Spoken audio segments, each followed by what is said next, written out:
Olá, minha gente, muito bom dia, boa tarde, boa noite, conforme seja a hora que você esteja vendo a postagem desse vídeo, tá certo? Olha, hoje eu quero começar com uma notícia que eu vi através dos meios de comunicações, mais especificamente na televisão. Um jornal me passou uma notícia da seguinte maneira, que em uma cidade nos Estados Unidos, uma professora, ela perdeu o emprego. Até aí nada de normal, não me chamaria a atenção, senão o contexto de toda essa história. Essa professora perdeu o emprego porque ela foi questionada pelos alunos a respeito de Papai Noel, a respeito das crenças, né? As crenças mundialmente conhecidas, Papai Noel, o Coelhinho da Páscoa, que são as duas coisas aqui que ficaram em evidência. E ela falou o seguinte: olha, Papai Noel não existe e Coelhinho da Páscoa é uma invenção que foi feita pelos homens.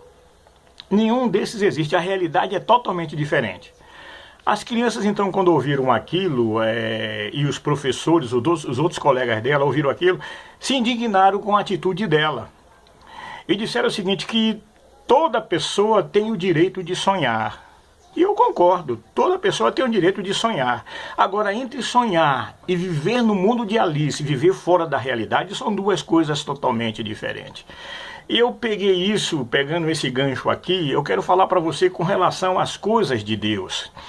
A palavra de Deus nos diz, no livro de Isaías, capítulo 5, versículo 20, que vai chegar o tempo em que o certo vai ser o errado, em que o doce vai ser amargo, né? Em que as pessoas vão, na verdade, dar valor a uma mentira, ao invés de dar valor à verdade. E eu vejo isso e aplico na igreja que se diz Igreja de Deus nos dias de hoje, em que nós estamos procurando viver através de contos de fábulas. A Bíblia também me chama atenção para isso. Quando eu vejo em 2 Pedro, capítulo 1, versículo 16, o apóstolo Pedro, inspirado pelo Espírito Santo, ele diz o seguinte, que nós não conhecemos ao Senhor Jesus através de fábulas, né? Mas nós mesmos, disse Pedro, relatando algo que aconteceu no capítulo 17 do Evangelho de Mateus. Se você pegar Mateus 17, você vai ver, chamado como o Monte da Transfiguração, quando Jesus leva 3 dos seus discípulos. Eu até creio que eram aqueles que eram mais chegados à oração, não que lhe houvessem menosprezados os outros, mas a própria palavra nos dá um aval para isso. Os que me buscam me acham, né? Mais oração, diz o ditado popular, mais poder. Mas oração é uma coisa conjugada, quer dizer, orar e ação, que significa agir, não é verdade? Então, fábulas, hoje estamos vivendo através de fábulas. São coisas como essa, são coisas corriqueiras. Por exemplo, tem pessoas que têm na sua casa, lá na sua casa, eu conheço muito crente que faz esse tipo de procedimento. Chega lá, ele abre a Bíblia dele no Salmo 91 e diz, o meu lar agora está protegido. Como se o Salmo 91 tivesse algum poder para proteger algumas pessoas. Quando a Bíblia me diz, através do próprio Senhor Jesus Cristo, no Evangelho de Mateus, é-me dado todo o poder no céu e na terra. Aleluia. Somente o Senhor Jesus tem poder para transformar a nossa vida de fracasso numa vida de vitórias. Então eu vejo nos dias de hoje que a igreja também está acompanhando esse tipo de ilusão.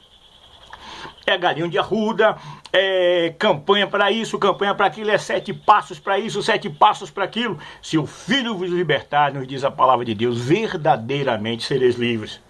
Então aqui é que está o segredo da coisa, não é eu confiar porque a minha Bíblia está no Salmo 91 e está pegando poeira para tudo quanto é lado e eu não quero compromisso com Deus. Isso aí é fruto de quem está envolvido com Deus, mas não está comprometido, gente. Entendeu? A Bíblia nos ensina a nós sermos comprometidos com o Senhor, andarmos com Ele, lado a lado, tomarmos posse com a certeza de que nós somos um só no Senhor. Aleluia. A própria Bíblia nos diz também ainda que poderão andar 2 juntos se ambos não estiverem de acordo. Não vai ter condições nenhuma. Sem comunhão não tem como você participar da vida com Deus. O que aconteceu lá no passado? Se você pega Enoque andou com Deus e Deus o tomou para si e nunca mais ninguém viu Enoque. Isso era um simbolismo para o cristão no dia de hoje. Com Vence que Jesus apareça em nós e que o velho Jaime, ele diminua a cada dia, que ele, olha, se apague a cada dia, mas que a glória de Deus brilhe em nossas vidas.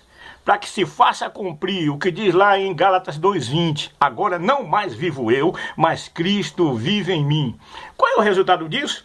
Você falar a verdade, você andar na verdade, você professar a verdade, você respirar a verdade. E a verdade, como diz o Evangelho de João capítulo 17, é Jesus. Santifica-o na verdade, a tua palavra é a verdade. Nós vamos criar muitos inimigos, mas isso não importa. O que importa é que se Deus é por nós, quem será contra nós? Então tá aqui, eu queria só me expor dessa maneira para você. Eu sei que muitas pessoas pode ser que não concordem, me chamem de radical, mas uma coisa é certa, para Deus não tem meio termo. Para que mais radical do que o Evangelho? Para que mais radical? Porque Deus, nesse caso, ele é radical, ele não anda lado a lado com o pecado, ele não faz não faz você ter meia culpa. Ou somos culpados ou não somos. A Bíblia nos deixa bem claro com relação a isso, né? Não adianta, porque eu dou um dízimo bom na igreja, não tem nada a ver uma coisa com uma outra. Você dá um dízimo em algo até, como é que se diz, questionável. Eu não vou entrar aqui no mérito da questão, apesar de que eu também considero isso fábula. Se você for pegar a 2 Coríntios, você vai ver muito bem que Deus ama aquele que dá com alegria. Deus ama aquele que dá com alegria. O próprio Jesus nunca cobrou dízimo de ninguém. Certo? Mas vamos deixar isso para uma outra questão. Uma próxima oportunidade que o Senhor assim nos conceder. Eu só quero dizer uma coisa a você, que agora mais do que nunca é hora da igreja deixar as fábulas de lado, deixar as meninices, como diz 4,14 do livro de Efésios, ou da carta de Paulo à cidade de Éfeso, para que a gente não seja levado por todo o vento de doutrina, porque a doutrina que nos faz caminhar e perseverar até o fim está escrito aqui nessa palavra, na Bíblia. Não é porque o pastor acha ou deixa de achar, porque o irmão achou ou deixou de achar. É um problema dele. Mas ele tem que falar, eu volto a frisar e vou usar mais uma vez aqui, 1 Pedro 4,11. Aquele que fala deve falar segundo a palavra de Deus. Então eu quero dizer para você que agora mais do que nunca há necessidade de nos achegarmos, não por fábulas, não por fantasias, mas com uma realidade. Vamos ser considerados como radicais no mundo? Vamos. Mas e daí? Jesus não pode agradar todo mundo? Mais importa, como disse Pedro, agradar a Deus do que aos homens. Então eu digo a você, baseado na palavra, toma posse, começa agora a ser uma verdadeira testemunha diante do amor de Deus, para que o mundo veja a diferença na sua vida entre o que serve a Deus e o que não serve, entre o que está envolvido com Deus e o que está comprometido, tá bom? Essa é a palavra que eu tenho para você nesse momento. Que o Senhor transforme a sua vida, que o Senhor cada vez mais lhe ilumine, abra o seu entendimento, para que você desperte deste sono e, em nome de Jesus, possa tomar posse como um verdadeiro cidadão dos céus, de tudo aquilo que o Senhor tem preparado na sua vida. Muito obrigado pela sua atenção. Se possível, compartilhe, nos ajude, comente, procure anunciar essa palavra para outras pessoas. Como eu estou dizendo aqui, eu sempre deixo bem claro em cada uma das nossas postagens, é que eu não estou aqui para pregar sobre placa de igreja, mas eu estou aqui para anunciar a Bíblia em Jesus Cristo. A palavra de Deus que transforma, que salva o pecador, porque um dia ele vai voltar, e quando ele voltar ele quer ver você preparado para morar com ele na glória. Muito obrigado, fica na paz que o resto da gente corre atrás, em nome de Jesus, amém, graças a Deus.